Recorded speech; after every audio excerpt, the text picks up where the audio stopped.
Right, I will crack into it then. So thank you guys for coming, and for those joining us online.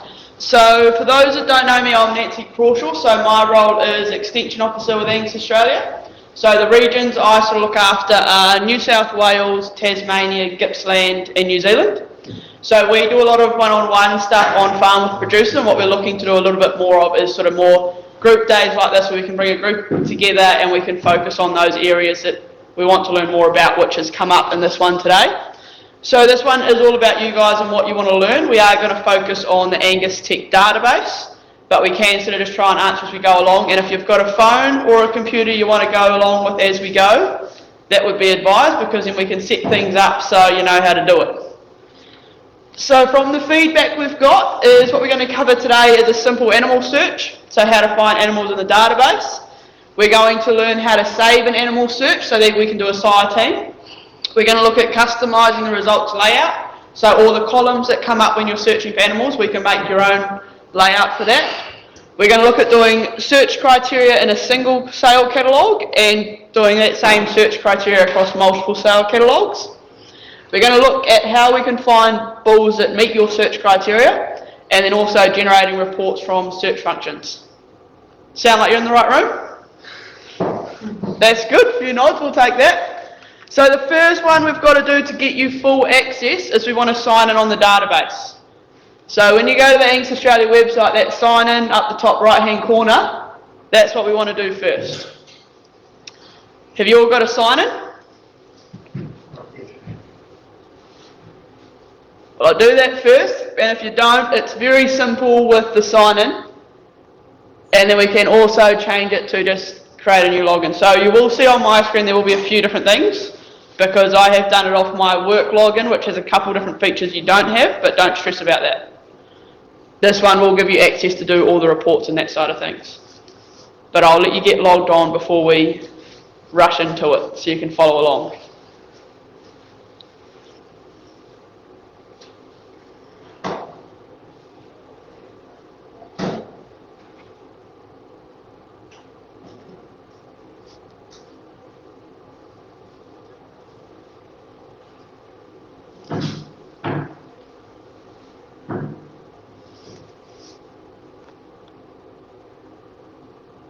All set?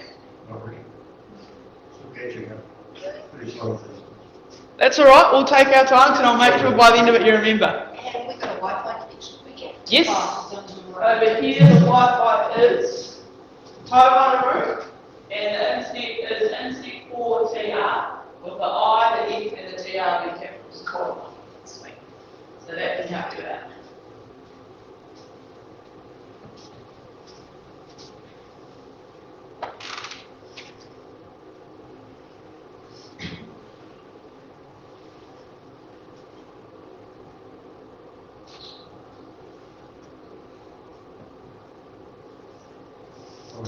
Set?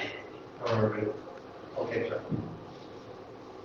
Righto. So the first one we're going to look at is an Angus database search. So this is the simplest way we can do it, and then we'll add to it as we go.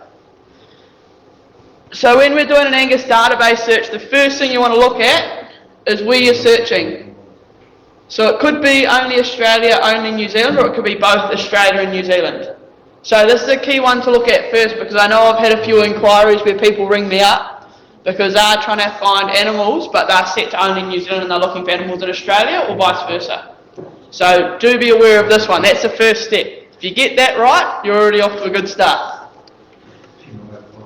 The second step is when you're looking at an animal ID, it's quite common people don't know the full animal ID, or say you're wanting to look up an age group. So where it has animal ID or animal name, that has a drop down. So where it says is, if you drop that down, it could be begins with, contains or ends with.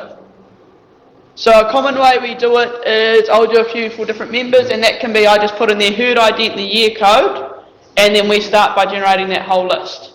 But they also have different save searches available that we'll touch on as well. Does that make sense? Good, Caitlin?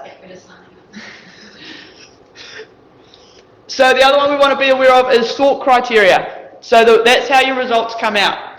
So at the moment its default is set to the animal ID in ascending, But we can sort that by this drop down I've clicked on here. All these different items that are coming up, that's where you could sort it by, and that list extends to all the different EBVs and selection indexes. So depending on what you're looking for in your search results, you can be quite selective on how we sort it. The next one we have, if we keep scrolling down the page, we have additional search criteria. And this is one I sort of play around with a lot because normally I've got to look at things across a database or for different members, and this just helps me narrow down who I'm looking at. So this way you can distinguish animals by sex, if they're HBR, APR, which is a different herd book register, or PRAC register, which is run in New Zealand, the calving year, so which year the animal was born. We can also do which inventory season it is, so in New Zealand I think pretty much everyone's on spring, there might be the odd autumn one. And then we can go through, if you're looking at sires, having photos, having videos for different criteria you're wanting to look at. But that's just the animal details section. So all these other clicks up here, different things we're going to have a look at, because you can use them as well in your search criteria. So the next one we have is ownership.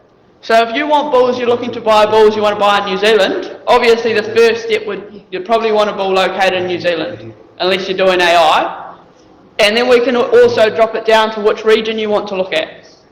So at the moment we have each different region in New Zealand separated out. What we are looking to do, just to simplify things, is make a North Island and South Island region. Because what I've found is you might look at one of these regions and it's probably not quite as big as you want. And being in New Zealand, probably having it so specific is probably narrowing it down a bit more. So that is one we're going to look to improve. So that's why commonly people are probably putting owner located in New Zealand and not worried about the exact where, because they can still access that. But you can also, if you're looking at your own animals, you can look at animals in your herd or on different female inventories. Breeding. So what commonly happens is people will look up, say, a sire line. So say Tim, he's used a number of bulls, say as AI sires. Well, a lot of people have used that as AI sires, and we might be looking at a new one. He could look that animal up as by its sire ID to search all the progeny he has. Is that bull performing? Has that bull got sons and catalogues in Australia and New Zealand? Or are they has progeny and they're not making it? So this is another way you can do how you can use a sire ID. And another way of doing dam ID will say you've got your top cows in your herd, you know who they are, where all their progeny. And this way it can sort of come up with that progeny list for you. Or you're even looking to buy a couple of cows. I'll just skip over, we do have genetic tests, but I won't get much into that because I know there's not too many New Zealand members that have many of those ones, so that one we can come back to if you'd like. But I'm just going to keep going to EBVs, because this is probably the one I get the most questions on, because people, one, can't find it, or two, don't know how to use it. So this one's pretty powerful, is the ones I've highlighted. So green, that's one we're looking at, which is EBVs. All these yellow ones are the different criteria you can put in around that. So you can put in, if you're doing a search criteria, you can put in what your minimum value is, so what your minimum threshold for that EBV is, what your maximum is. So a common one, we do that with the same mature cow weight. We can put in, we could also do it with a percentile band, so where that animal ranks in the Angus population. And we can also put in the accuracy. So how accurate do you want those EBVs? Because there are a lot of variation in accuracy of EBVs in bulls that are for sale, both as yearling and as 2-year-olds. And then to put into perspective on that far right, we also have the breed average.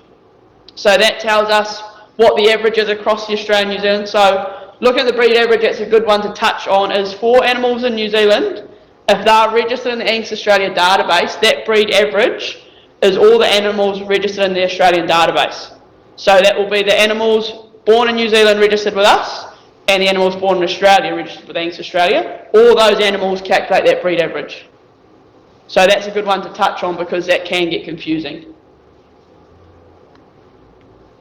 The other one we have is selection indexes, which follows the exact same pathway as EBVs, but the other one that we sort of touch on here is the AngusPRO indexes, they're available too, which doesn't always come up, and that's this one down over here if you're using that.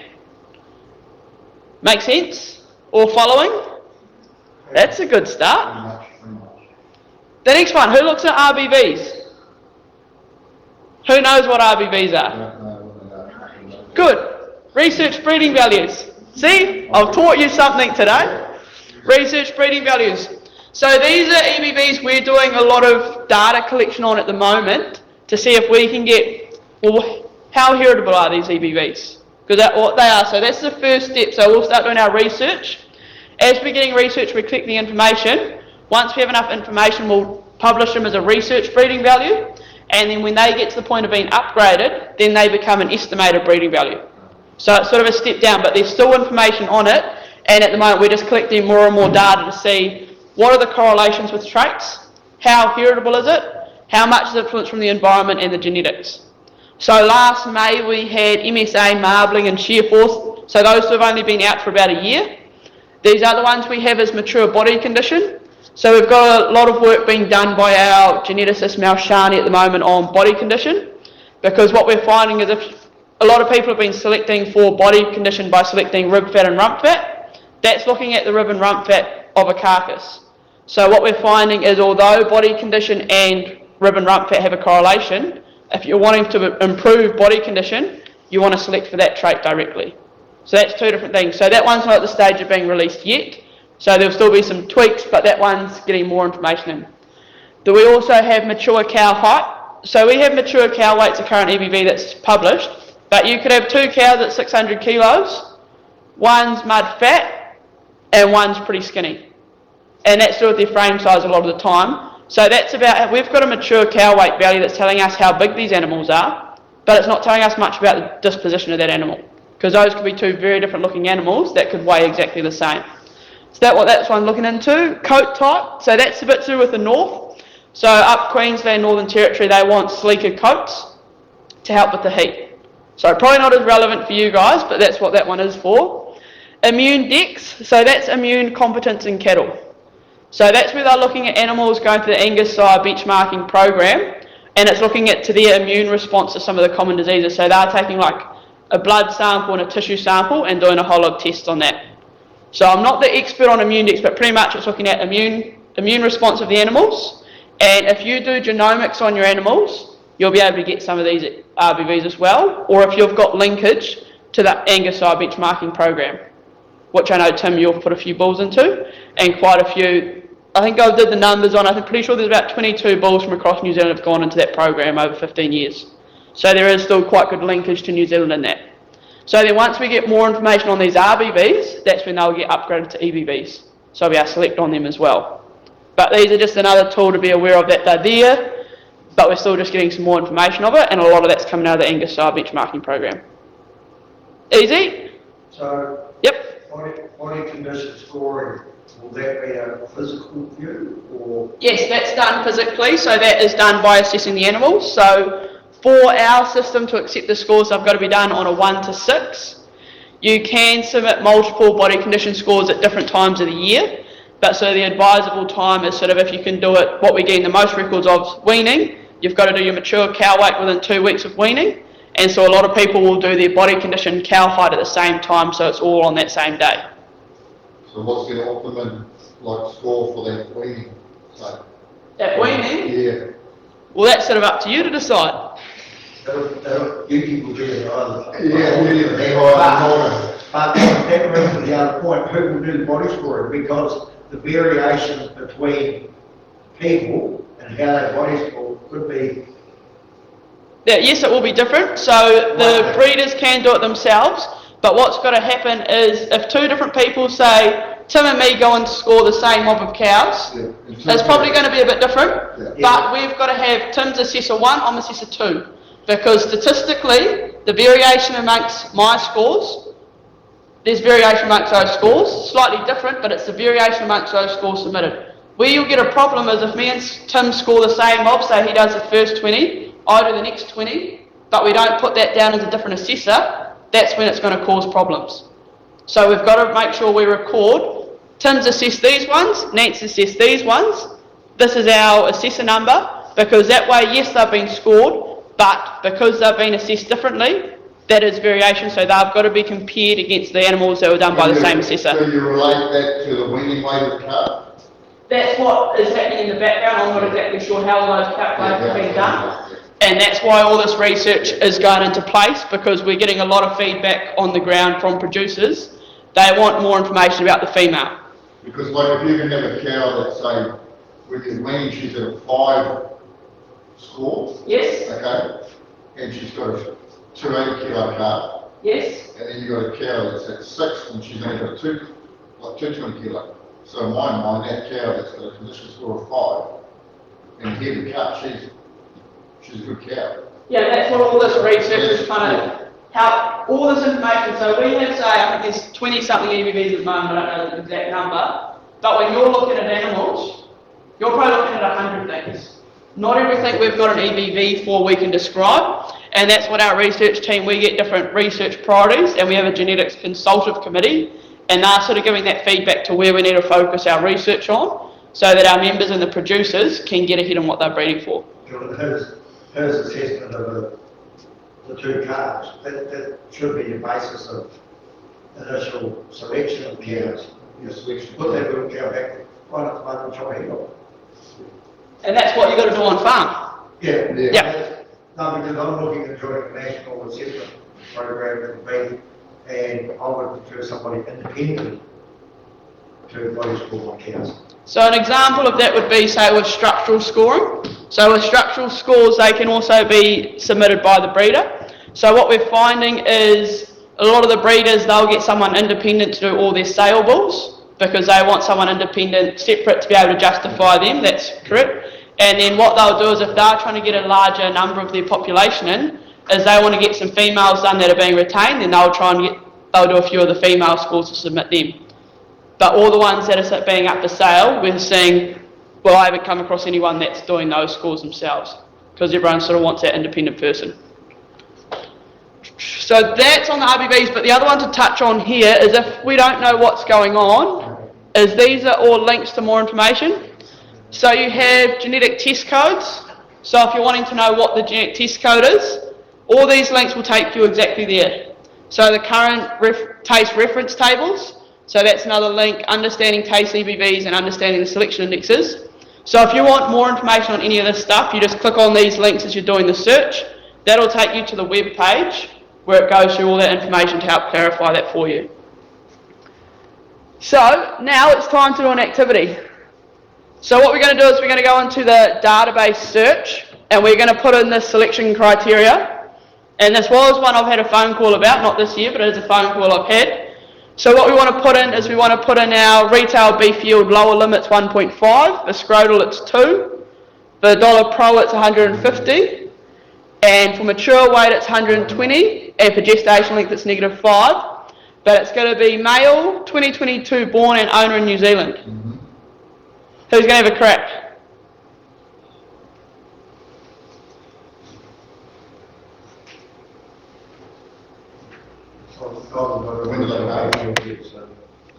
That's right, we'll do it this way. I know it's in there, but You better do it then. Yeah, now I've got to remember what it is this way. you asked us. Yeah, because you had all the information on the screen with you.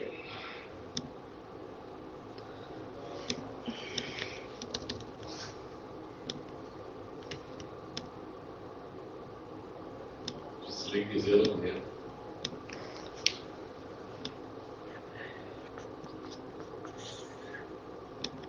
Scrotum is 2. 150 brings pro.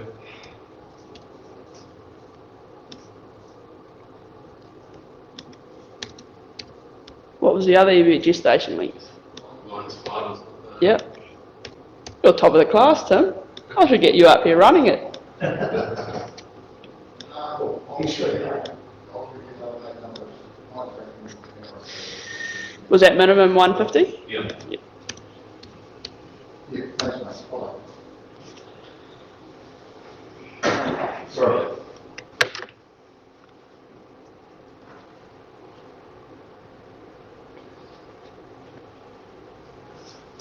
So then when we press search, what happens is these are all the animals in New Zealand that are 2 years old that are male that met that criteria. So then I can expand that out so that's got 100 results on the page, so it's got all the animals listed. But that way, oh, it won't go that way. This just gives me a list of, say I put in 5 criteria for animals in that age group. Males that are 2022 born and only 23 met the criteria. So the key things to know there are, don't put too many things in your search results. So if I'd put too many more, there'd be no animals come up. So start simple, start with what your key parameters are, see how many animals you get, then you can narrow it down further and further. And the good way of this is because I could be someone you're looking, where do I want to buy my bulls? Okay, these are my parameters, and this can give you a number of studs that meet that criteria. And this was, I'm not saying this is what you need to breed for, I'm just saying this is an example I was given that just gives you an idea and it brings up a whole lot of animals in that range. Make sense? So that's how I do the Angus database search, but we want to dig a little bit deeper. So what we can do is we have search options, which I'll just jump back to, but we have customized results layout, we have saving the search, we can go to the report center, and I'm also going to touch on this default layout. So if I jump back over to this screen, those ones I was looking at are up the top here. So what I get a lot of questions on is every time I go put my search criteria in, and then I've got to forget about it and I need to do it again next year. Which, understandable, so what we've allowed you to do is you can save it. So this here comes up with what my search criteria was, and now what I've got to do is I've got to come up with a name. So I'm just going to call that example NI, because then it's example from the North Island. So I've just put my name in here of what that criteria is, and all I do now is press save. So now it says, great, I've saved it. We're off to a good start. So then if we go back to our Angus database search, say I jump back in next year, I've forgotten how to use things, haven't looked at it in a while. When I jump in here, now the search comes up here, example NI. So if I press that in here, oh, let it load first, and press search, then what should happen, once it loads, is we should get those same animals come up, which is correct. Again, we've got those 23 bulls. So that's how we can put it in, is you can put your search criteria in that main database, save the search, and that's going to be there for you next year.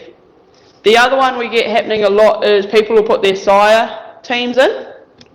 So the way to do that is all you need to do is say your sire IDs, so you can either upload through a CSV file or you can list your animal IDs. So say you put your animal ID, put a comma, space, next animal, and you can do that for 4 or 5 bulls, and you can just save that as your sire team. The one to be of note there is at the moment we can't actually edit these searches, so I can't go in and then be like, righto, that bull's gone to the works, I brought 2 more bulls, I'm going to update it. We actually need to start a new list for, say, 2024 joinings. But that's another really good way where you go out this year, you buy your bulls, righto, 2024 bulls purchased. And then as the EBVs change, then you can look those bulls up and see where they are, because that gives you an indication of what their daughters are doing as well too. Make sense? That's good.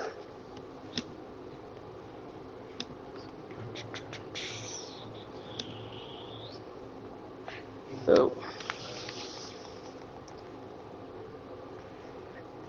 jump back to where we were. Oh, customized. Who does customized results layout apart from Tim? Have you guys ever done a customized results layout?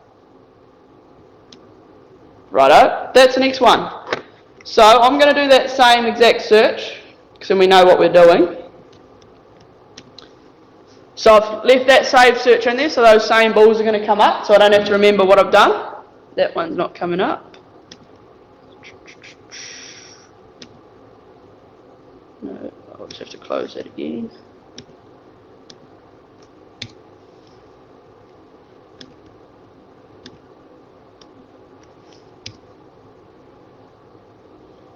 Once this wants to play a game, yep. So now this is those same 23 bulls. So the next one I'm going to have a play with is customize results layout. So at the moment, we're on the default layout.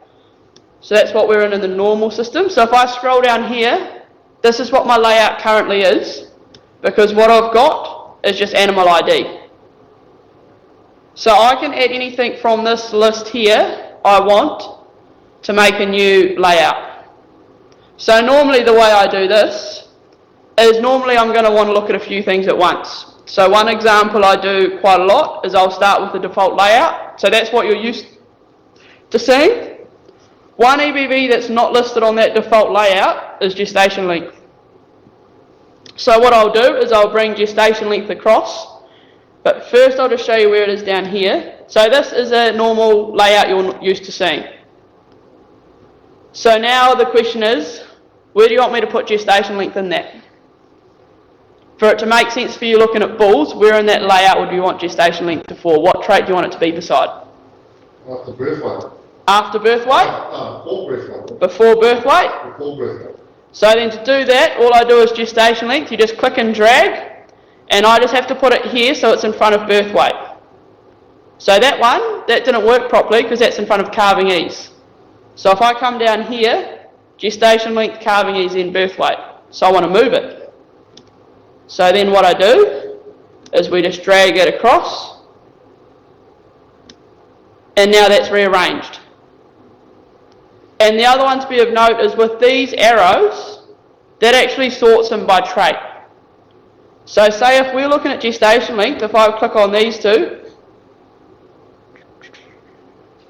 what this is going to do is it's going to rank the bulls, shortest gestation length. So within that search criteria, this here is the shortest gestation length bull in that group that meet my other criteria. And you can do this for any single trait on any search you do. These arrows are very useful. So now for that one, say if I make this pretty Kiwi related, what selection indexes are you using? What selection index? Do you use one? Or not? Not really? That's okay. So what I will just do is just as an example, because I do know this index was made for Zealand, say this Angus breeding index, Angus breeding low cost index. Say Tim, do you look at those too much? I look at $A. $A? Not that one. So I'm going to move this one over. So that's no longer on my list. But I'm going to take a stab in the dark that you use the AngusPRO index. Yeah, you're right. So now I'm going to add this one across. So now what this has done is now I have a layout that includes gestation length, and it also includes the two indexes Tim's looking at, rather than having everyone on there. So now what I need to do is like, right, that's what I like, so now we press save layout as. So what I'll do is just save layout, and I'll just call this Tim's layout. So in a minute I'll jump back to show you where that one comes up, but now this is Tim's layout, that's going to be saved. But another example, I'll just go back to new layout, so we're just going to start again just to show you another one that I get a few questions on, is sometimes, it won't be relevant in this one, is some people want to have a look at the number of progeny. So say you're looking at, you've worked out which bull you want to buy at the sale, and you want to know, okay, how's this sire done? So we can go animal ID, number of progeny the last 2 years, number of progeny analysed, and then number of progeny in sale. I've done all that in the past, just looking at, probably on New Zealand, or either website, but I'm looking at catalogue and look for the breeding. You can click down and you can click on number of progeny. Yep. Yeah. I'll show you a quicker way. Tim, do you mind if I jump on your one? You go for it. But it's sad they're not using the dollar indexes because they're dollar for profit. But that's something I find in a lot of places. Is that right? Yep. Yeah, no, I couldn't follow what you do, but yeah, I do, the AngusPRO whole folder and whatever information's there, I use. That's right, we'll just jump in and I'll show you another example over on this one. So because Tim's in the room, I'm allowed to use his catalogue without offending him, because he'll see everything I play around with. Can you change a few things? No, I don't have access for that. But so this is what we've got, this is what comes up normally if you look at one certain catalogue. We will go a bit later into looking across multiple.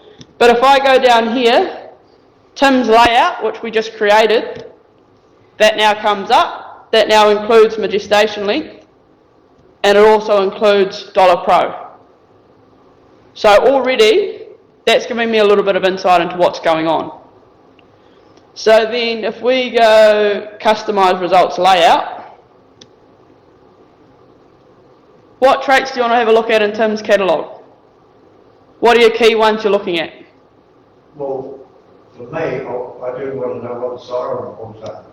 Yep, so I'll go animal ID, animal name, just to make that one a bit easier to interpret. And then I'll put in sire name and sire ID. So now what's coming up is looking like this.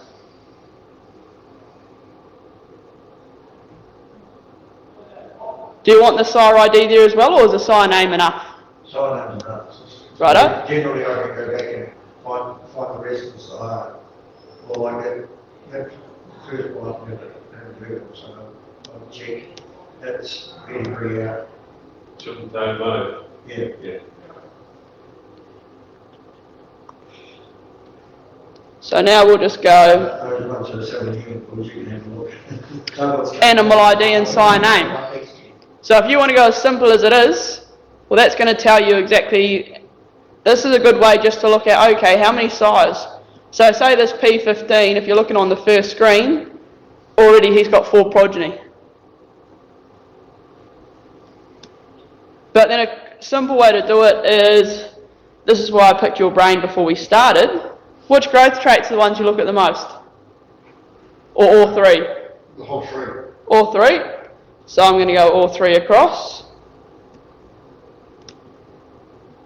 Then we talked about carcass weight.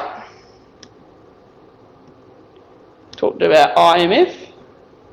So just with that, this is what comes up. And I'm able to save that layout so I can revisit that next year. But what the thing is to look at with this one is, if there's certain traits that are more important to you and that you're focusing on, is sometimes it can get quite messy. When you've got that full layout, there's 20 different things you can be looking at. This is just a way to dial in on what you're really looking at and what you want to focus on. Once you've saved it, Yes? do you go back in and add stuff to it, or do you need to do a new layout? What you can do is say, how this has to say new layout. So what I can do is I can go back to Tim's layout, which we just created. And what this allows me to do is now this is my template, which I can then adjust and add things to. So say Tim might be looking, righto, I want to look at say some RBVs. Which RBVs would you look at the moment? Just out of curiosity. The cows, the Body condition. yeah. So now, yep, what I've done is that's all those same traits, and now I've got body condition along the far right. So all I'd need to do now is just create a new name for this one. So now save layout as, and that will be Tim's layout, and I'll put MBC, because now that's got mature body condition on it. So what it is you can use whatever layout you've got as a basis, and then you tweak it from there. Because what I find is that a lot of people still like that default layout, but there's a few things that aren't on there they want in, or that are on there that at the moment they're not focusing on as much, or they just want it re-ranked. So some will do it as, and they'll come and they'll go down here. Top 5 EBVs they're looking at is over on the left-hand side, so that's what they look at first when they're looking at the animal ID, and then they actually rank the ones which are not looking as closely. So the ones they want to focus on the most, they can put on the left. Make sense? Make your life a bit easier? Any questions on that? We are going to jump back to it, but we'll just process that for the minute.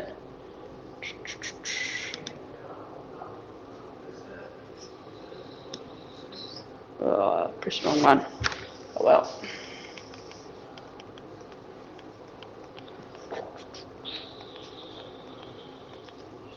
Done that one. So this is what we're doing when we're creating our own layout, is we're dragging across the column names we want. We can order the column names as you want them to appear them on the list, and the layout can be as simple or as complex as you want. So I've been to some places and they literally have 20 different layouts in that drop down. So I can guarantee when we go back in there I'm going to have more layouts, maybe not as many as Tim, but I'll have more layouts than you guys because I've just created a couple more, and I've also done a few for other things. And if you want to add more or remove, we just start with that layout that we want to use, like Tim's layout, then add mature body condition, and then we go from there. Make sense? Yeah. So this is what we were just doing here. So this is just an example of my one before I added the new ones today. So this just shows you as these top ones, that's what you guys have from default layout up. All these other ones are different ones I've created and added in there. So I haven't used some of these in a couple of years, so I'll need to go through and do a bit of a clean out because you can delete as well. But this means if I sat there, say roundup, that's what I did at the Angus Youth Roundup. We were running a competition for kids and I wanted EBVs in a certain layout so the kids could understand it and we'll look at just a few traits so we don't overcomplicate it. So I've saved that layout, so when I go back to Roundup next year and I've forgotten what I did last year, then I can turn up, here's my layout pre-saved, ready to go. And this is what is really useful around bull sale time, is that just helps you work out what were you looking at last year. Have those parameters changed a bit, so it's likely they could have, and then we can amend it from there. But that way, how you like looking at bulls, what's more important to you, you can bring it up. Because there are a lot of things to look at which can get quite complicated. The next one, Angus Select. So this is where things get a bit more fun. Who knows what member select is? That's how we look for members. So, I'll run through this first and then we'll jump into it. So sales select, that's where we look across different sale catalogues. So that's the best way to look at our catalogues, where I can look at, say, 5 or 10 different ones at the same time. Semen select, that's looking across all the different semen catalogues we have. So if you're looking for an AI sire, that's where we can look across all the different catalogues we have listed to find one that meets your criteria. ASBP, so that means the Angus benchmarking program. Do you guys know what that one is? So it's like a big progeny test. So this has been going, I think it's a 14 cohorts. I know I've done the AI for the 14th cohort. They'll be looking for the 15th cohort shortly, I think. But so each year there's about, say, 30 bulls that get used across this program to a number of cows, and what it is they're putting all these genetics in the same environment so they can compare them. So there's different properties these are run at, and what it is these animals are intensively recorded. So anything we can do to these animals to record data is being done. So this builds up our reference. So because we've got these highly recorded, we know so much about these animals, this is great linkage for then our other animals in the populations. So all our genomics, all our research traits is all happening on these animals. So for each trait that comes out, is your bull will be ranked how his progeny performed for that trait amongst all the other sires. So say docility, that's an easy one. That bull could rank first out of 20, say for docility, which means first out of those 20 bulls in that cohort for docility. Or if he ranked 19th, that means he was 19th out of 20 for docility, his progeny records were. So that just gives you some raw data around where these animals are performing against the other bulls in the population. So you could see 2 really high use AI sires. Well, what's the difference in their progeny? What's their genetic differences if I want to use them at my place? And that just gives you a bit more intel. So I won't jump onto that one too much, but that is another tool. Heifer Select, so that's a genomic product we have available that's on a different database to our main one. So that one's used by, say, commercial producers a lot, and that's where they'll genomic their commercial, but they don't have to be 100% Angus. So this one, they can have a little bit of other breed content in it. I think it's down to 75% from memory. But that gives them a genomic information. So we thought this last year, we thought the use of Heifer Select might drop a bit because cattle weren't making much money. In fact, because it was a drought, the opposite happened. So we had more people wanting to Heifer Select their animals so they could work out which are the best ones to keep and which ones to cull early. So when it got dry and it got tight, they knew which heifers they needed to look after and which ones were going to cost them money in the long run. So that's how they did it. And with Export Select, so that's looking at live export animals. Yep. What's the difference between Heifer Select and Heifer Select? Heifer Select is based on an Angus population. Yeah. So the biggest thing when you're looking at these genomics populations, understanding the reference populations and what recording's been done on them and what traits come out. So I'm not an expert on Inherit Select, because I'll be honest, I've had not much to do with it. But I'll be looking at what's happening with the reference population and what traits do you get out of them. because there are differences between the reference population, and what you want to understand is when you're, say, getting a DNA test, say for heifer select or inherit select, that DNA is being compared against animals from that reference population. So understanding what animals, what breed contents in that reference population is quite important. So say a common one would be beef on dairy. Well, if you're doing, say, heifers that have come out of beef on dairy, where are you going to get the most linkage from in that reference population? I don't know the answer because I haven't looked into it specifically, but that's an example of, say, that's another breed coming in where you want that reference to. So say for heifer select, I know there'll be a bit of tropical breeds in there because that's what's happening a bit up north. We get a little bit of, say, Herefords in there with the Angus Hereford cross. So there are those different breeds coming into it, and which is why we have that lower accuracy threshold on the Angus breed requirement, because then these animals, you can give them a product. But if these animals that were, say, lower breed content went through our normal genomic system, they actually get excluded because they're not Angus enough. Because we need to compare them against the reference population, and to give you accurate information back, your animal needs to be closely related to that reference population.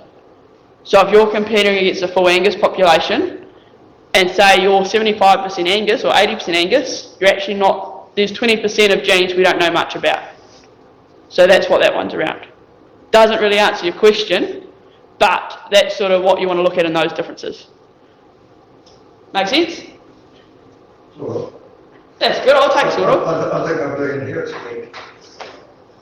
Well, it depends what you've got. What's going to have value to you in your business? Well, it's probably got 100% Angus. I'll let you make your decision. There's your answer. We can touch on it later.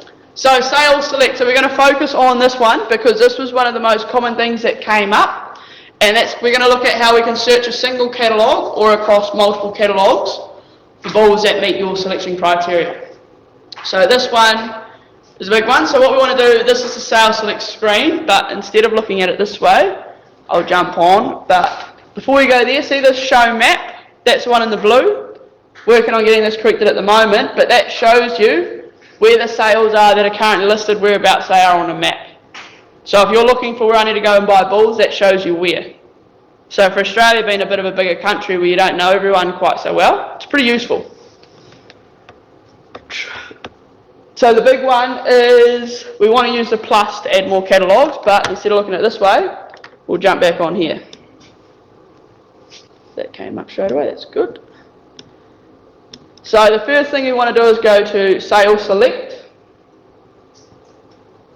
So we could do all, we could look at catalogues located just in New Zealand, but for this example, I'm going to be picky.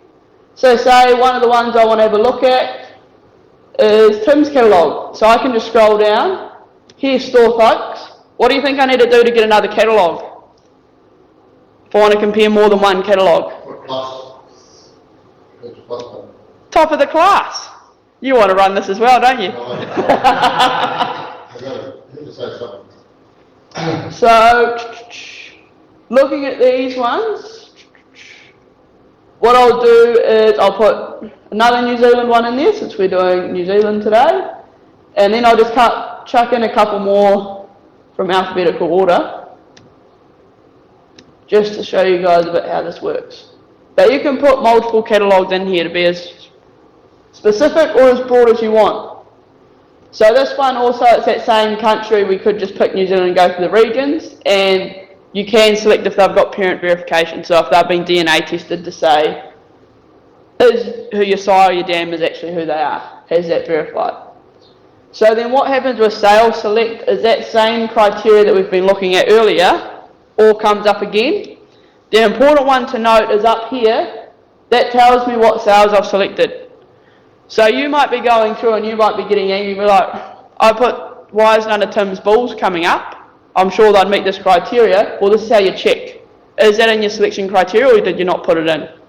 So this is always a good one just to make sure the studs you think you've got you're looking at, you are. So what's your sale bull selection criteria that you want me to put in?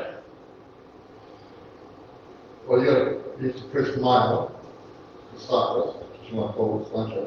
But this is going to show me what's listed in the catalogue. Oh, So for this one, I don't have to say, if I'm just looking at males and I've got females in the catalogue, yes, I'd put male. But this one, because I'm in Sales Select and I've selected these catalogues, this is just looking at those animals in this catalogue. So when you're doing a search, say you're looking at what bulls they might have coming up before their sale is, or what their progeny are. Say you're buying bulls this year and you're like, are their genetic trends following where I want them to go? Then you can be like, righto, what's their 23 crop looking like? Is that going to have bulls for me next year? That's where you can use the other one, but this one we're just going to look at these ones, the animals I've got listed. So is there any on this page you'd want me to select, or you're not worried? Well, you go to spring, the selection, Yep, black, you get reds, black, yep, sire, animal type sire. but that's going to be if the animal is a sire, as in he has progeny recorded. Select the start of females that are. Yeah, so that's if it's a sire, so that's if that bull has progeny on the ground. If it's a dam, that means it's got registered Yeah. calves on the ground, donor dam, registered ET calves on the ground. So to put it simply with this one, this main screen you're probably getting a bit more details on when you're doing a database search. With this one you've already selected the details of the animals you want by clicking on the catalogues. So what are we looking at in terms of, say, do you want to put in some EBV and selection index requirements? Because what this one is breeding. If you know, say you're looking for a sire amongst these catalogues, that's where you'd put in the sire you're looking to see where his progeny are. But if you don't know, I don't know what sire I'm going to go buy a progeny off, then we don't need to. Genetic test, that's if you're looking at if there's any requirements for genetic tests. Tim, would you have any in your catalogue? No. So that's just looking at Tim, he's already saying this is one for his clients if he's cleared his catalogue. That's one thing they're not needing to think about. So what EBV parameters do we want to put in?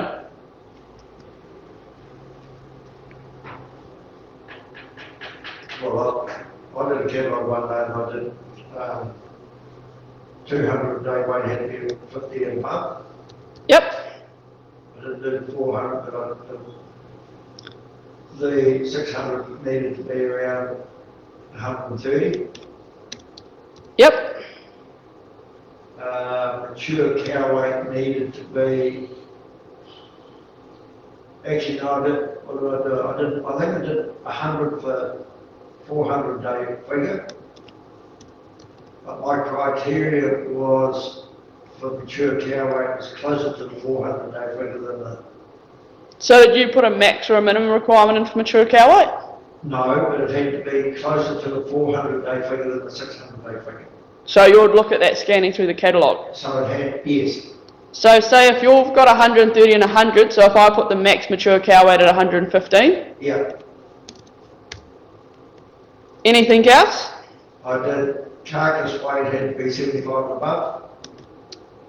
Yep, My muscle area had to be, I think, can't remember, it was 2.5 or 3. It was 2.5.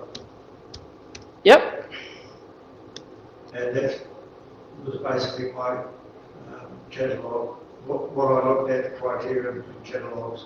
We've got to put something for calving eggs. well how about I'll just jump here, I'll just see what comes up first. Oh, birth weight was average. Birth weight, Put it 4.5. so max is 4.5. Yeah. So just one thing I want you guys to be conscious of is when we put in too much selection criteria, nothing's going to come up. That comes up. Because what you'll look at is, say, you might want a bull that's average for traits. If you go through all our semen catalogues that are listed online, so there's the highest use size in the breed, not one of them's above breed average for every trait. So you've always got to compromise on something. So you do want to be aware of that.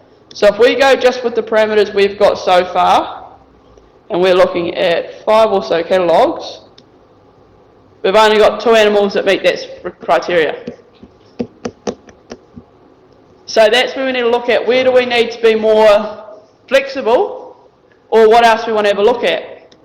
So say what I can do now is, so if I go back to EBVs, these are all still in there. So what we'll do now is I'm going to clear them, and we're going to go, say we talked about calving eggs. What calving eggs requirements are we going to put in around those parameters? What do you look at in terms of calving eggs? What would you want? Positive. Positive? So what would your minimum or your maximum value be you want me to put in?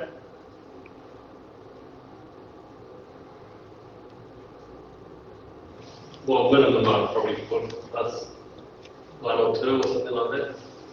I'll go +1 so I can get more animals. Oh, I'll just need to put a 1 in. Do you have any gestation length requirements? Obviously I'm trying to sell a bull to the dairy industry. So if I just go just with those 2 values in, just to see how we're going.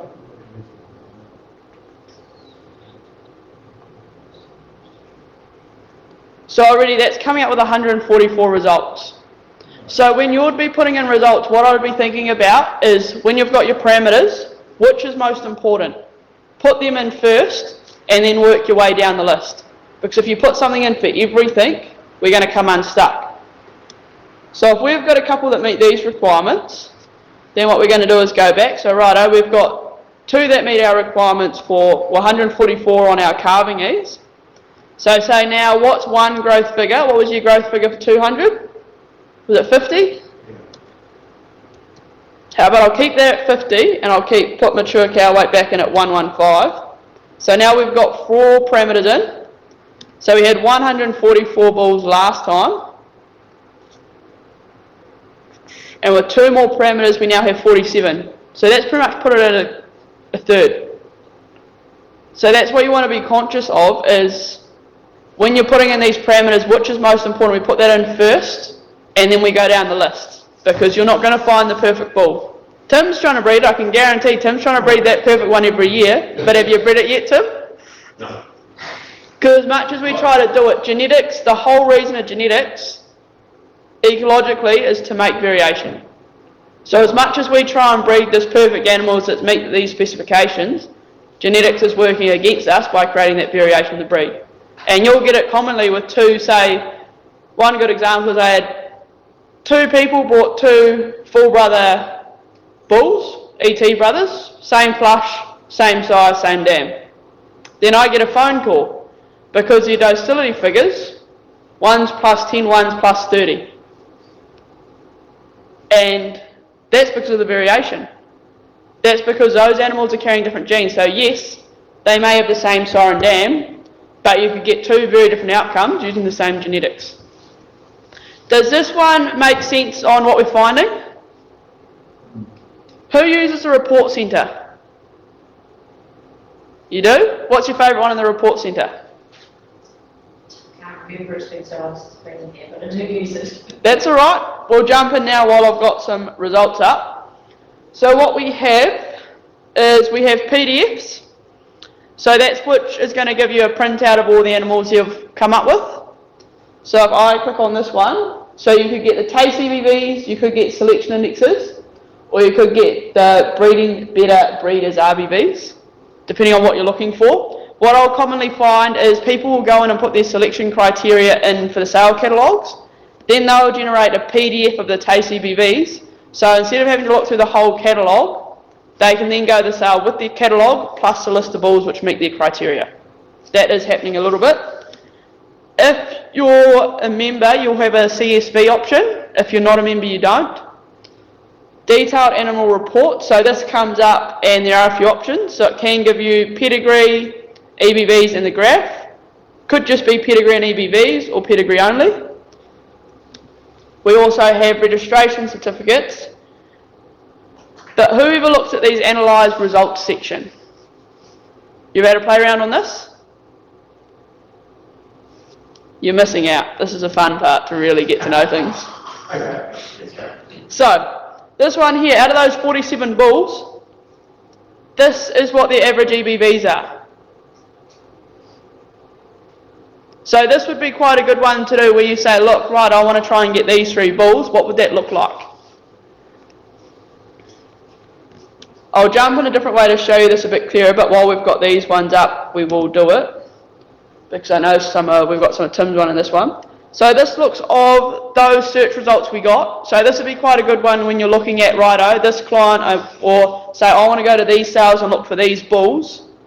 This tells me, this is a visual of how many bulls, so righto, GAR dual threat, he's got 5 progeny count across those sale catalogues that meet my criteria. The next one, Children Park Mo, that ball at the top you didn't know that Tim's used. He's got 5. And Paratrooper, he's got 15. And so that's all colour coded. But then if that's not clear enough, That's his tag. yeah, Paratrooper. Yeah. Yeah, it's just cuts it off out the side, which is a bit silly. But then this goes through and that gives you the visual form. So this goes through the idents, the name of the bull, and how many progeny he's got in your selected list. So that can be pretty handy. Do you think you'd use that one? Maybe, probably not as much. Probably, Tim, this would be one you'd be looking at a bit. It'd be handy to see trends, like if one ball was coming through strongly, what you were looking for. And you can start basing searches on. So I reckon that's a great idea. Let's go have a look at the trends in Tim's catalogues.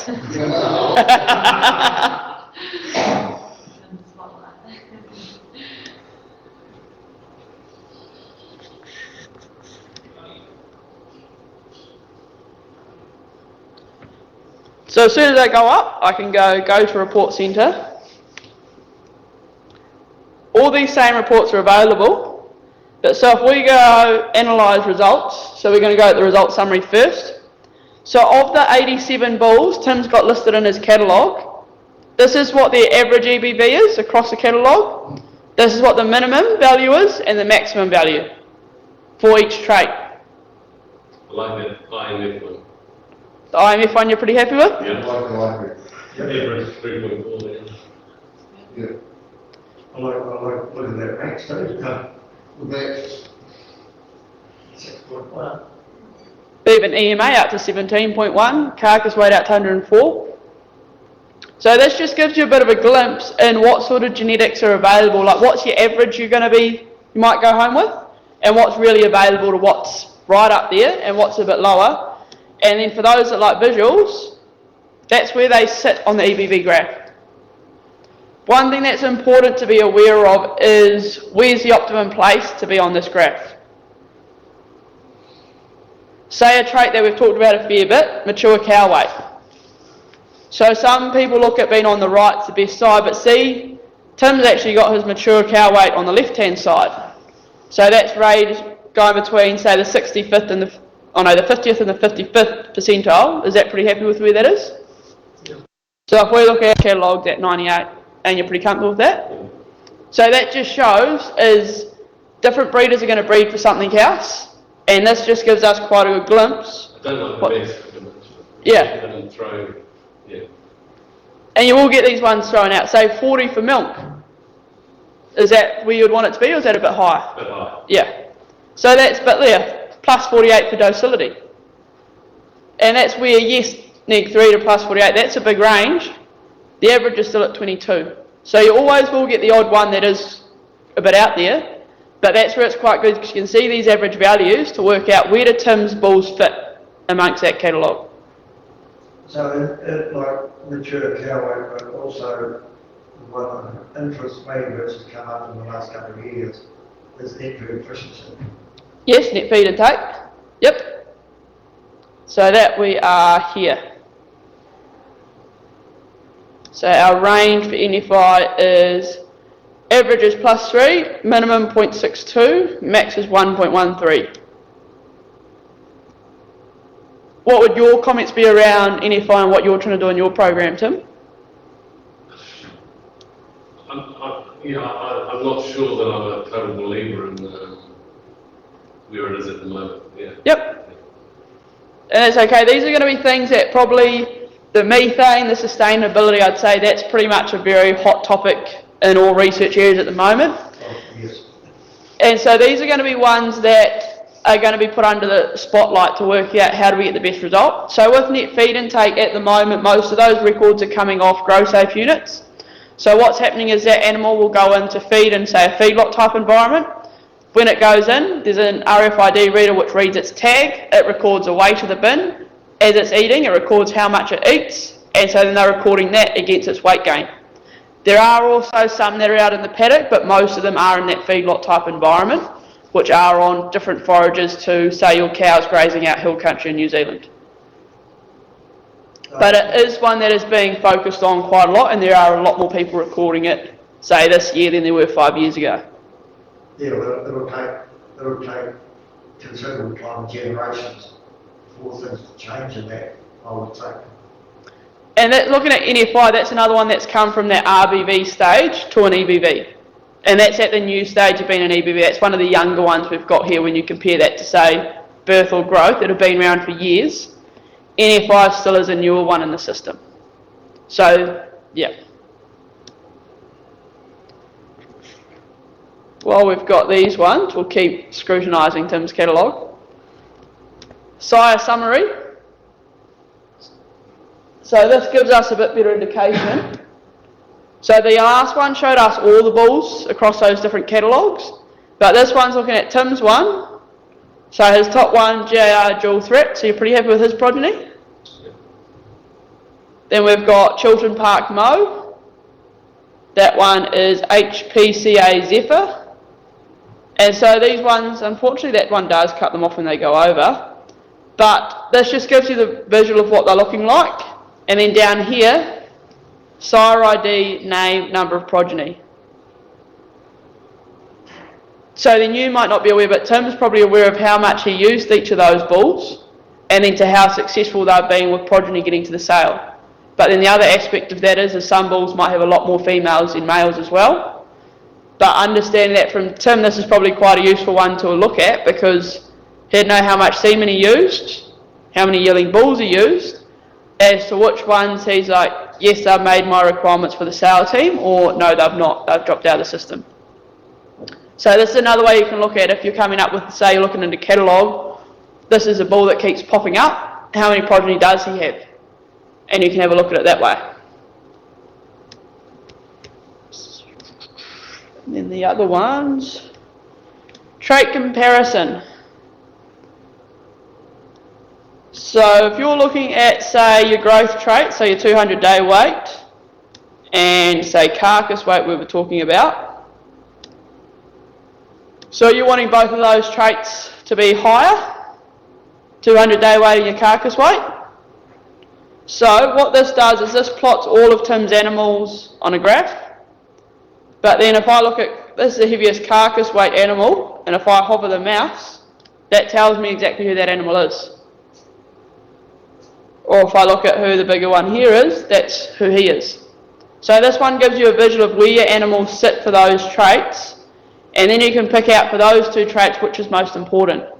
But for these, you can change that to any EBV or selection index. So what would be two you're looking at, Tim? Quite closely.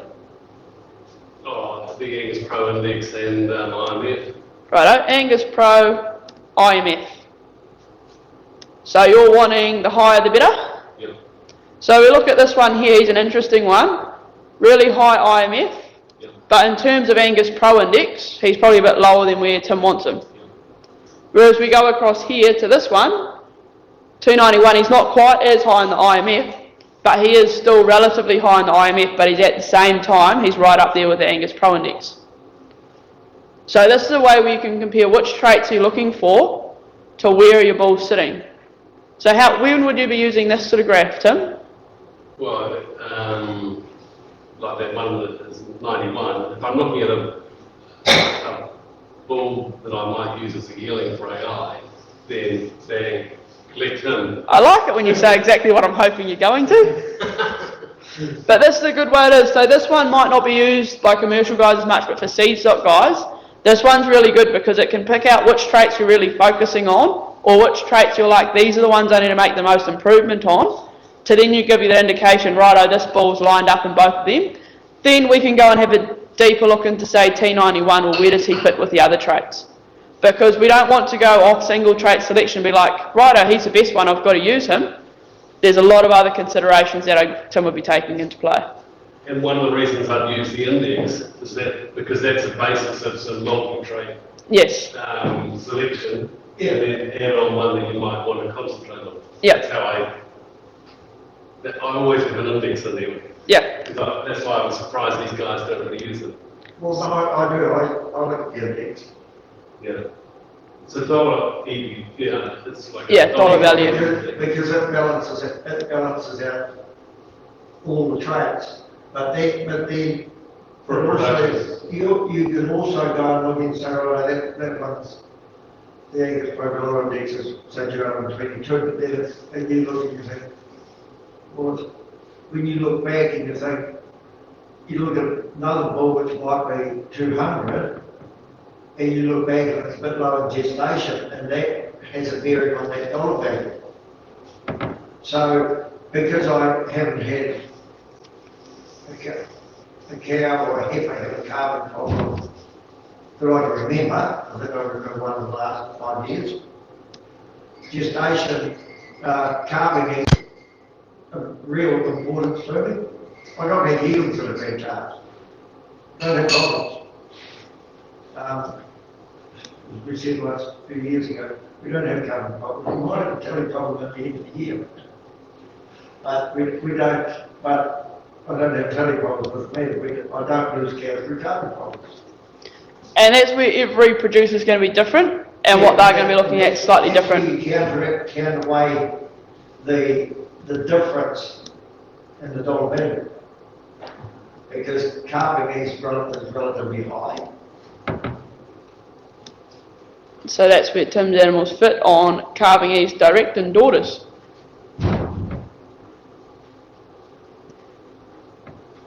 We've got a lot of, there's not many below that. Bit of a cluster, isn't there? Below. Going to guess that's been purposely done too.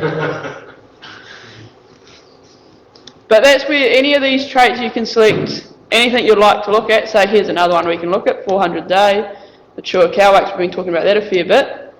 And that gives you an idea of where they sit as well. So not every animal is going to line up where you want, but you can get those curve benders, which is a bit like this one here, above breed average 400 day, and just over 80 for mature cow weight. And so this is a good way where instead of having to go through the whole catalogue and looking at all the numbers, if you're a visual person, this is an easy way to go and put what traits you're looking at, and then, righto, this is a bull that interests, let's go have a bit of a deeper look at him.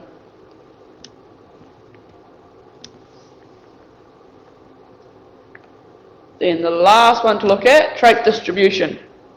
So this is where you look at one trait and you look at where these animals are scattered across a continuum. So say Tim's been talking about IMF.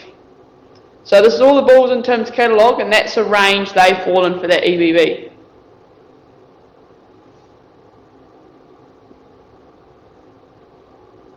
Happy with that? Yeah, that's one way of getting that side I'm not happy with. You would be wanting to shift that still more to the right? Yeah, I got Christian to have a look at it and make it. Yeah. It was an animal with the, Taste enhancements have still been, but yep. December and, the genomics more of a weighting. Yep. Okay, I'll give you later. Another one we were talking about was, say, AngusPRO index.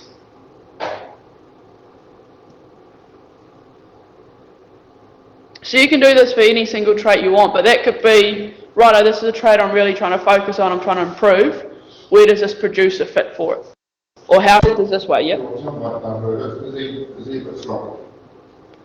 Well, they've all been through Bill Austin's beef carts and there's no bull in the catalogue that's higher than 2. So they're either 1s, 1.5 and 2s.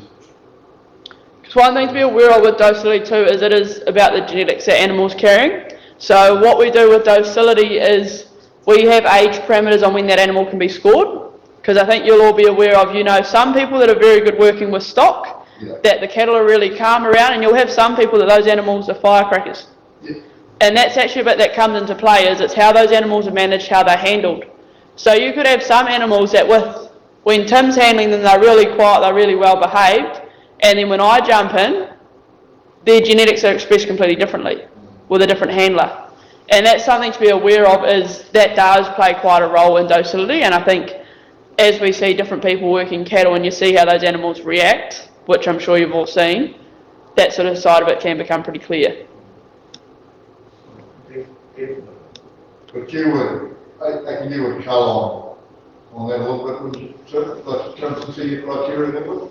That's absolutely. Yeah, and you have to. Yeah, but we are telling, if the bull gets to this stage, it's then done on the B class, you know, assessment rather than probably on the EBV. Yep. And this is another one like docility, that's another newer EBV. So we've now got genomics incorporated into it as well, but say the amount of historical records we have for say weaning weight, yearling weight, we will not have that same number of records for docility. So that's another one to be aware of is when you're looking at EBVs, look at the accuracy, because that's telling you how much information's gone into recording that trait, and you'll see huge variation amongst accuracy in different EBVs at different catalogues. This is another one I just want to touch on because we've been talking about a fair bit, mature cow weight. This is where Tim's animals fit, so you can't see exactly where they fall, but say our requirement was 115, so just for rounding's sake I'm going to put that as 120. So for that mature cow weight requirement we've had, these are the only bulls in the catalogue that fall outside that parameter. So this is where it's a good way to see, if this is what you're trying to breed for, where does the seed stock producer fit in amongst that. Are you guys wanting to break or are you wanting to keep going? No, keep going. Keep going, right? Just pick another trait, maybe. What trait do you want to look at?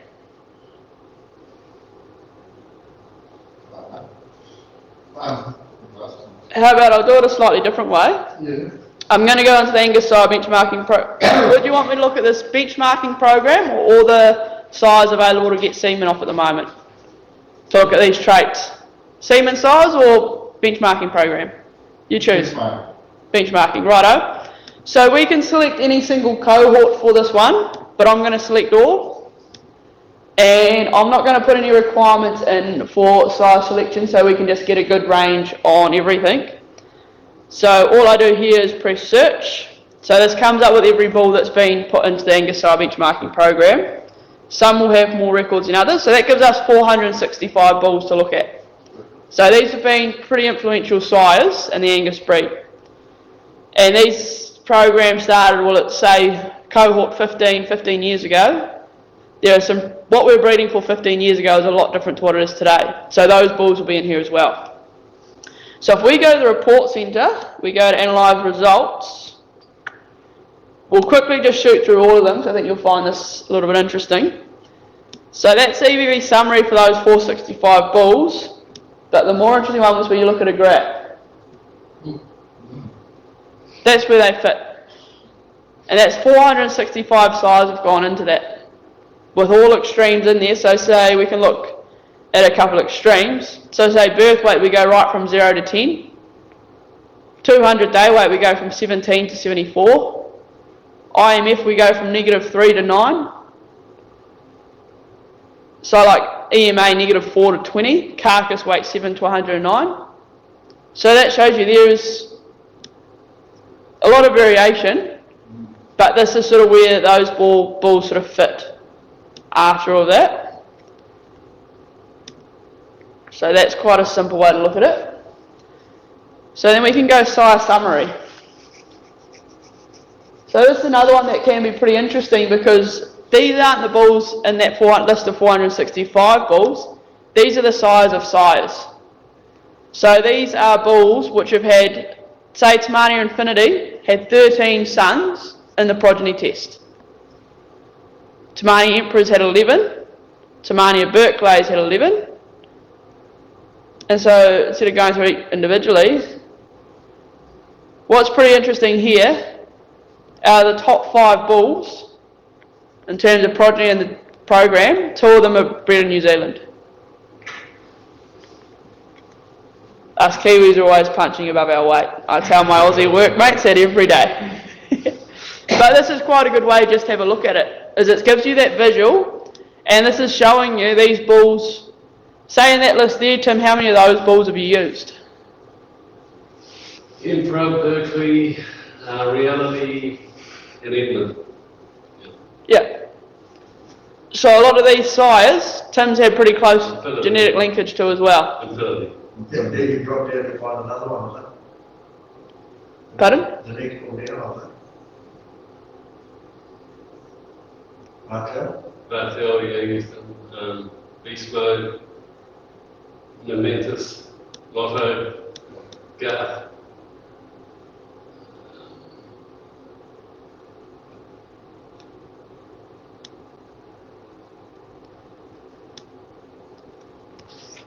But that just gives you a good perspective on where they fit, and another interesting one to run that one on would be the semen size available.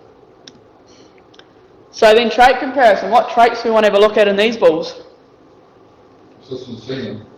This is in the Angus benchmarking program. We can go to semen if you want me to. What trait would you like to look at? I'll go to Tim's IMF and say the AngusPRO one. You wanting that same one up or a different trait? It didn't select the trade one. Oh,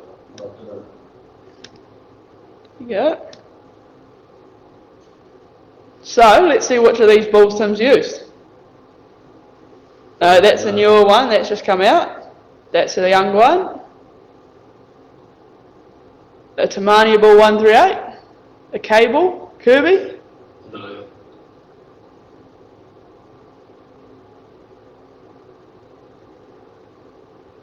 Another Tamania one. These are all the younger ones that are popping up.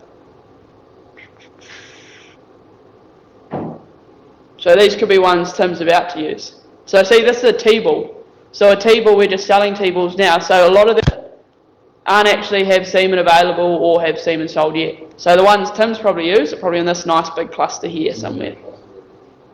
But this is where Tim's looking for a new bull. He might be looking at these ones being like, righto, I'm going to check out your progeny report, see how you're going. I might use that in my next joining. What are other traits you want to have a look at? Carcass weight. And? What do we want to look at with carcass weight? What's that? What other trait do you want to look at with it? IMF. IMF? The carcass weight thing. You get a carcass weight of 600 days, wouldn't you? Carcass weight and 600 a day. Right? Yeah. Yep. Yeah. Yes. Shit.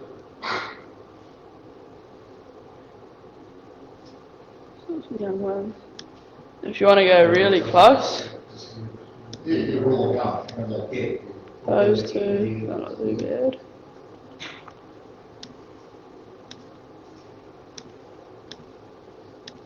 And that's 200 and 400 day. Yeah.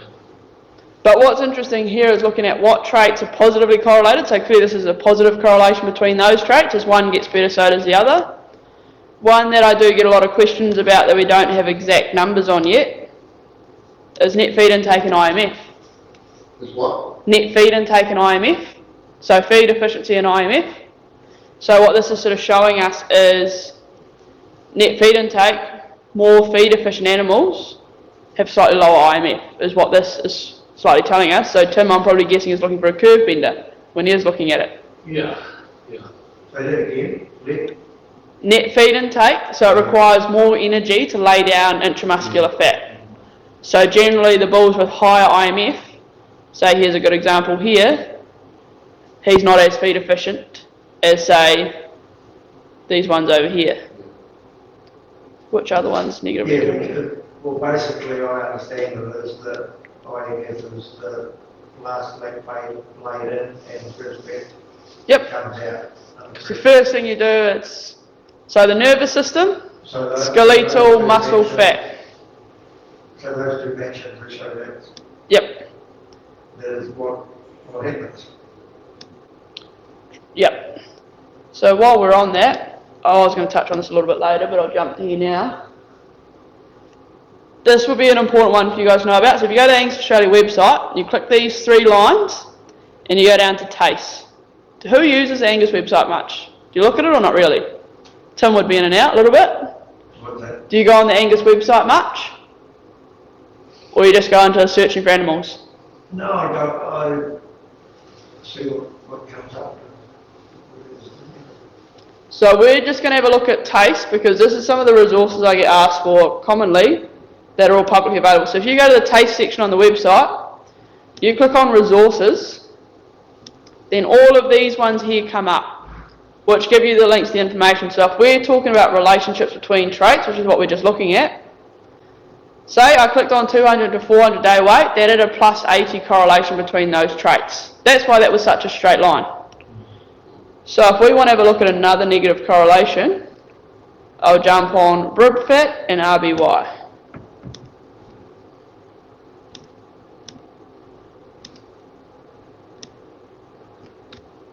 And that's what it's showing us.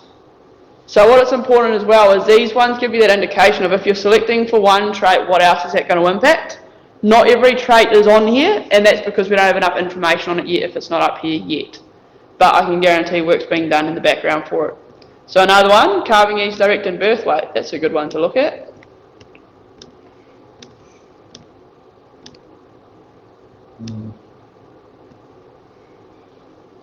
So that's what it's showing you. But in these resources, that goes through each of the different trait correlations. So you can know if you're selecting for one trait, what else is there, but not every correlation's on there. So you don't know if you're doing single trait selection, what else that could be impacting. The other one a lot of people look at is heritability of traits. How much of what you're selecting for is coming from the genetics and how much is for the environment. So gestation length and IMF, with our current research, are the most heritable traits. Days to calving is our lowest heritable, followed by milk. So that means the environment has a much bigger impact on these two than it does on gestation length and IMF. But all this sort of stuff is available, you just need to know where to find it. And going into bull season, this is pretty good to have a look at. So this also has like your EBV reference tables, sire summaries, that'll be the commonly used sires in the last 2 years, which I'm guessing Tim would probably look at that one a fair bit. Genetic trends, this is one you'll probably like. So this goes through genetic trends of all the animals registered with Angus Australia. So each breeder has a report like this which shows their genetic trends against the breed. So this here goes through what the average EBV is and what the average change is per year. Can you see those numbers very clearly or no? Yeah, no. Yeah. Geez, you guys got good eyesight. Normally people at the back will be like, no, Softball's not too big. because you're Kiwis. But this is just a good one to give you an indication of what's happening in the breed. And then you can compare that with what your seedstock producer's doing. Or the seedstock guys, they'll be comparing them against themselves. So it also breaks down, so this is just a visual of that, what the standard deviation is between traits. So what that's telling us, growth is getting more growth, more calving ease, shorter gestation, lower birth. We've got more carcass weight, more EMA, rib and rump have stayed pretty similar. Retail beef yields dropped a bit, IMF, docility have both gone up, as well as net feed intake. The structural traits, claw, angle and leg have all gone down a bit. And then all your indexes have gone up. But then what that goes through... There was a white waving, don't they, for most of it, no? Just those three structural reading. The structural one, so the lower the value is, the closer that is to a 5. So generally what we're sort of hearing in the field is people think claw and angle, probably lower EBV is more desirable. What we're hearing with leg angle is how close to a 5 do you want to be? Because what we're getting, some people telling us if you're, say, the lower the leg angle is, sometimes that can be a bit too straight. Because obviously at mating that joint's under critical pressure, and especially when they're out in the hill country, so that's probably one where maybe being in the middle could be a bit more desirable. But then what it'll do is it goes through and it shows you what the breed average EBV's done on the breed each year.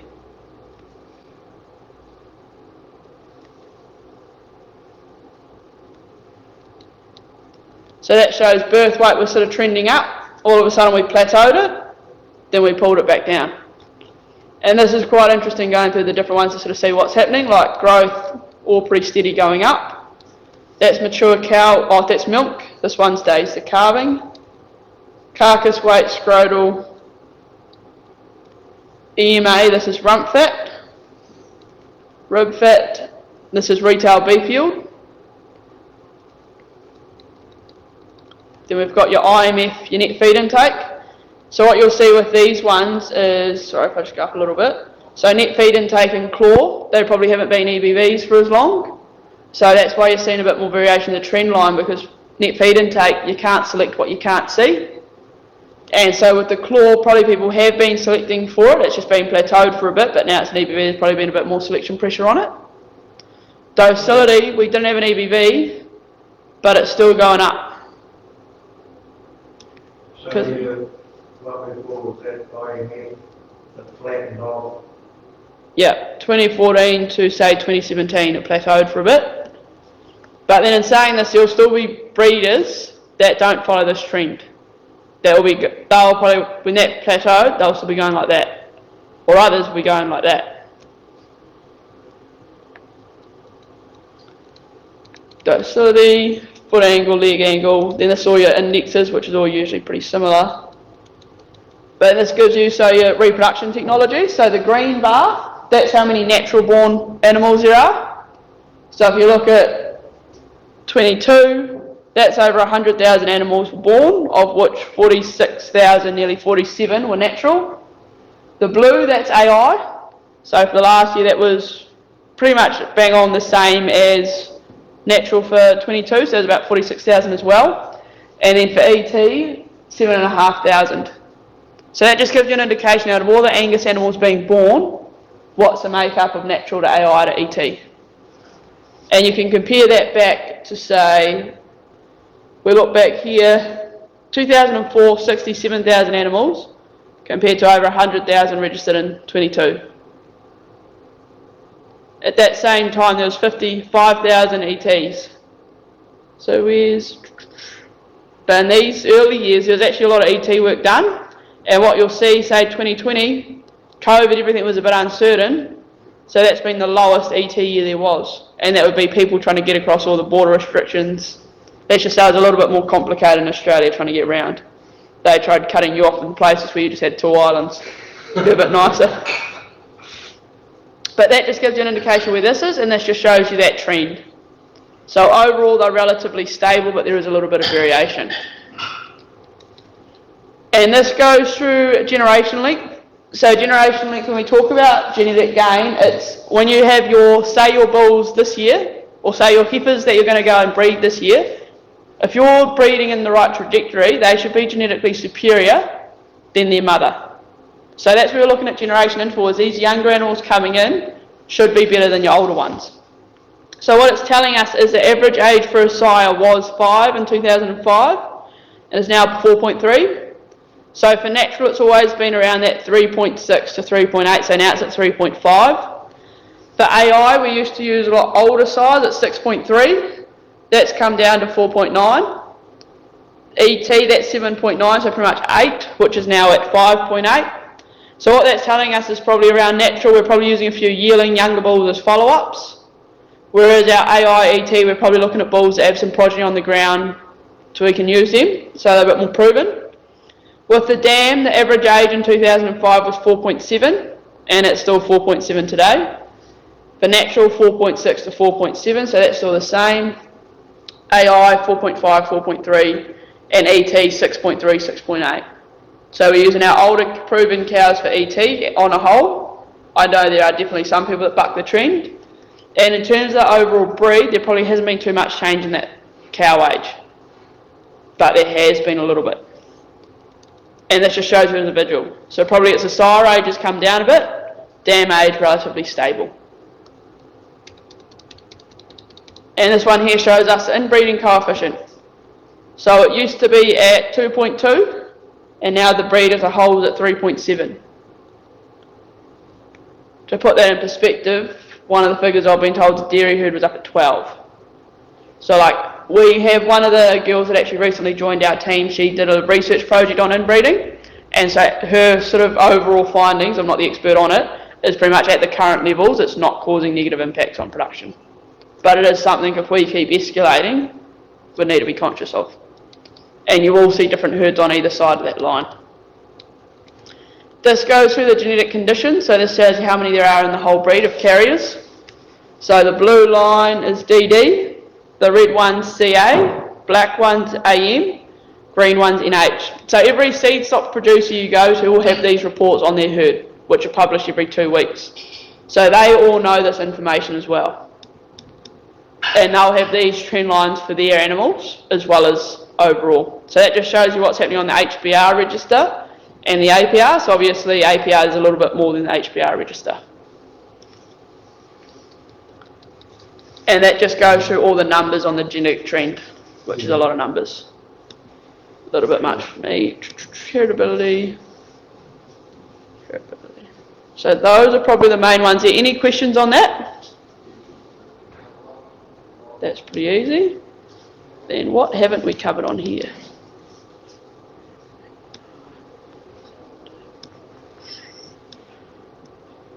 Nearly got there.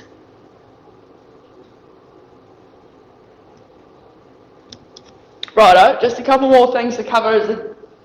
This one's mainly for the seedstock guys, but as commercial guys you can be aware that your seedstock producer does have this. So one thing I was lucky to learn at the AGM we had is not everyone knows where to find their reports. So if you're a member and you've got cows registered, you'll have a download files section.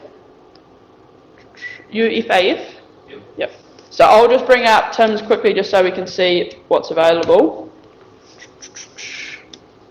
But so these are the different reports Tim gets sent every couple of weeks. So every time he submits performance data, these records come back. He's got a herd EBV report, so that will list all the animals currently active in Tim's herd and all their EBVs. Exclusions, so that's any animal that gets excluded for genotype. So if their genotype, say it was a wrong sire, wrong dam, if it was saying it was a girl but it's actually a boy, so there's different exclusions that come back on the genotype that he'll get to look at, and also outliers. So what happens is, say it's weaning at the moment, so we're going to get a lot of New Zealand members send in their weaning records, and if there's an animal that comes back that is statistically different from the rest of its mob, it's going to be flagged, as in, this is right. Because sometimes, yep, that's going to be a great animal, other times it's going to be a typo. A good example of this is we went through an exclusion report prior to a bull sale, and they had an animal on there with an eye muscle area of 3.4. And they told me, yep, it's all good, let's send it. And then we raised the question, hang on, is 3.4 correct? They're like, no, that can't be right. So then we went back through it, no, it was supposed to be 13.4. But if they'd gone in and verified that is correct when it wasn't, that's actually going to really negatively impact that bull and all its relatives' EBVs. So that's why it's always important with the exclusions, is we've got to make sure we check it, because sometimes it is human error, and we all do it. EBV extended, so that's a copy of the EBV's report just in a CSV format. So a lot of people like changing it around in an Excel file so they can see what's going on. Data check report, that goes through all the traits and records Tim has submitted since pretty much 2005. So we've got a graph and it'll have every single, say, all the weaning weights he's submitted. It'll give us a graph to give us how much the percentage of that population has been submitted, and it will also give us the exact number of records we've received that have gone into the analysis. The genetic benchmarking, so that goes through that report we just did, but it has Tim's line in there as well, so he can see where his ones rank. Genetic conditions, so that's if there was any carriers. And then obviously Tim's just done his catalogue, so here's a sales summary chart, which we won't go into. But these are all available, and the other one just to be aware of for members is DNA services. So I'll see if I can bring one of these ones up quickly. So this goes through all the DNA that Tim submitted, and Tim's nice and up to date, so he got everything done last year. But if we press play, this goes through where that order's up to that he sent DNA in. It's got any pending test results if he was still waiting, but this one's been finalised, so it's complete. All the profiles, parent verification, all the results will be available here. So when you have a login, when you've got animals associated to your ident, you have a whole lot more information available to you. Any questions on that? What other questions do you have for me? Because that's pretty much all the stuff I had to go through done with you, because you're that efficient. You're just a top class. I could get used to this. Any questions on the database? Anything else we haven't covered you'd like to have a look at? There's a lot more there available than what I realised was there. It's huge. And probably the thing is just be aware of it is, when you first look at it, it's a lot. Yeah. So just work on, start simple and add to it. And that's where doing these save searches I'll just jump back into there, is actually really useful because then you can actually go back through and you've got all the criteria there and set. So when I go into the save searches, I've got example bull criteria, example North Island, but then all these other ones, they're not ones I can change, but they're other searches that you could look up. So for Tim, he could be looking up, righto, male calves born in 23. But there's a lot of things you can do with it, and it's one you playing around helps. And usually when something's not working, normally it's like a really simple thing, like one of the most common ones I get at the moment is the wrong one of these 3 buttons is being clicked. Is there any way of being able to lock it to say both Australian? I've got my one locked. Is yours still not locked? No, well, it wasn't last week. Does it lock when you do a saved search? Like, if you do a saved search and select only New Zealand, would that save as part of that saved search? It is supposed to. But then the other one to go, so that's on save searches. I didn't show you guys the default layout one. So I'll just go put some criteria in again. Not really interested in what Australians do, no? Yeah, I like to compare. Well, Probably for commercial guys, not so much for the seedstock guys. because you're a naked pro, Yeah. you've sort of got to keep track of See what the both trends are. sides. See what the trends are. Maybe you can see where New Zealand is, but the Angus Pro partner, Angus Australia, where it puts. Oh, there's a max amount of results you're able to look at. I think it caps around 2,000 from memory. So those sort of details of say going, like we can't do it as in righto, all the breeders in Tasmania, where's your average compared to the rest of Australia? That sort of data is not available, but you can do it on individual herd level. So like we've even got members with up over 2,000 calves and they can't do a search to show all their progeny records at once because if we cap that system, like if, my understanding, I'm not an IT guru, will not claim to be, but is once we sort of get those results to a high capacity, then that's going to slow down the whole system, which will make it even more frustrating when you're just trying to look at one sale. But the big one is with those default layouts, is I just did a different search this time, but I can go to any single one of these and that's going to completely change what comes up. And that's what you guys are able to do through your one, as well as with the save searches. So one I've done a fair bit of is I've set up quite a few sire teams in here. So say Tim, he'll be like, Tim wouldn't do this because he's quite good on the technology, but Tim could be like, can't work out how to do this. These are the sire teams I've got.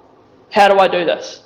And he flicks that through to me, and then I can go into Tim's account and I'll put this in. So then he can go into save search and it'll be like 2024 sire list, and it's there for him.